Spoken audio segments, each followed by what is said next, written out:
Hey, good day, members of the Wyoming Military Department. General Porter here. It's been a couple of months since I had an opportunity to address most of you, and I thought I'd just take a few minutes today and give you an update of what's going on in the Wyoming Military Department before we head into the holidays. Quite a few big events and decisions have been made. Most recently, for the Wyoming Air National Guard, the C-130J basing decision. That came out right before Thanksgiving, really, literally that Tuesday or Wednesday. The congressional delegation notified me that Wyoming was not selected to receive the C-130J.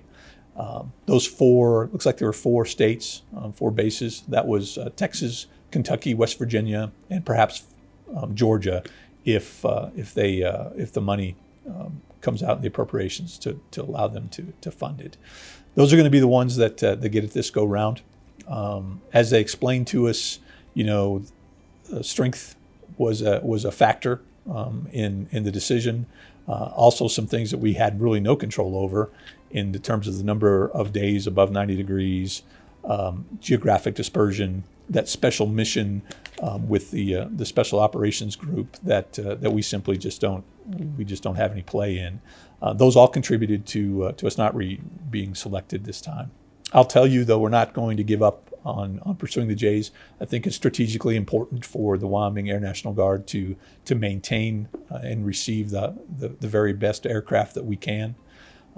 There is some good news that came out of at least the decision not to give Wyoming J's this time, and that's that our flight engineers and navigators don't have to make a tough decision about reclassifying to another job or making another decision. So the J model doesn't require those positions, and that would have been an impact to our airmen that at least for right now we don't have to go through. So that was a good thing.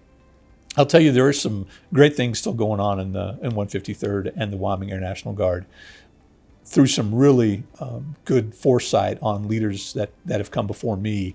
The Wyoming Air National Guard leads the nation in H-3 modernization, new props, new engines, new wing boxes, new cockpit, all that's going on, trying to get the H-3 to be as capable and modern an aircraft as it possibly can.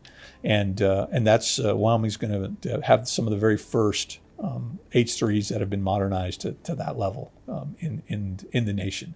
So that's a good thing. We're also going to be receiving a simulator for the H-3, and that's going to allow other National Guard wings to come to Wyoming and train in our simulator and make them more effective and at a lower cost. And again, great work by air leadership to bring that here. We'll probably see that in the March timeframe. I think on the Army side, it looks like that force structure swap between Alaska and us is going to take place. All the indications we've had verbally from National Guard Bureau tell us that. I don't expect it to happen until about 2023, and then we can start seeing the 133rd swap up to Alaska and receive in its place a Delta infantry company and an engineering detachment. So I expect that to go on, and that looks like that's going to occur. If I think about COVID, probably want to give everybody sort of an update on where we are there. As you're tracking, there's a surge going on across the nation and in the state right now. Wyoming Military Department continues to play a key role in that. Currently, we have about 40 personnel, both Army and Air, on state active duty supporting hospitals across the state. That's in Cheyenne, in Gillette, in Casper, and in Rock Springs. We've got about 10 folks in each one of those places helping those hospitals after they've been fighting for about 10 months to keep their staffs healthy and active. And it's starting to wear on them, and so they need a little help. I could anticipate we could get some more requests. We'll see how that shakes out. But you got our folks are doing a great job in the hospitals right now helping out. COVID in the military department, it is affecting us. You can see for our December drill that we're going to try to do as much of that virtually as we possibly can. There are some readiness functions that have to get done to be in person, PHAs, flights, that sort of thing that we can't get around.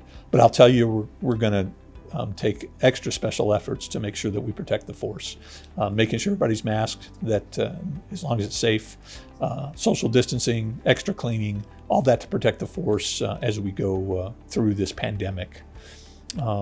Warp speed's coming out. I think we'll start to see, vaccinations, if not the end of this year, certainly the beginning of next year. And, my anticipation looking forward is by late spring, early summer, we should really be able to see the curve driving down on COVID as we continue to drive through the pandemic. The state budget has been also a topic that I don't think I've had much opportunity to talk with you about. As you have probably heard the governor talk about, he had a tremendous amount of deficit in revenue to make up. He went from a little over $3.1 billion budget to a little over $2.2 billion budget. Wyoming Constitution mandates that it has to be balanced. So the governor had the unenviable task of trying to make up a huge deficit in revenue. As a result of that, he had to make some decisions that were, he's not very happy with. And certainly not something that he relished doing. One of these was my recommendation to close the door on the Wyoming Cowboy Challenge Academy. I'll tell you that wasn't easy either. Those folks up there do an outstanding job, and we know that program changes lives. Not only do they go to work every day, but they leave their heart and soul up there, making sure that our youth in Wyoming have a second chance to be successful. And it wasn't an easy decision. And it was certainly based on really just two things. The first one is that it's not a core mission of the Wyoming Military Department. As budget cuts continue to force us to do less, we really have to focus on those things that we're here to do, and that is to protect the state and nation. And right now, that wasn't a core mission of the military department. The second thing is, constitutionally, we weren't directed to do it. For example, we are directed to make sure that we keep the Veterans Cemetery open and inter our veterans. We have to do that according to the Constitution. Wyoming Cowboy Challenge carries no such stipulation in the Constitution. So that was really the two driving factors that had me recommend to the governor to close the doors. And that was simply it. There wasn't certainly a thing that the Cowboy Challenge could have done better or different. They do a great job, but it's just those two things, and just a severe lack of money. It's just not enough to fund everything that we've traditionally funded in the past.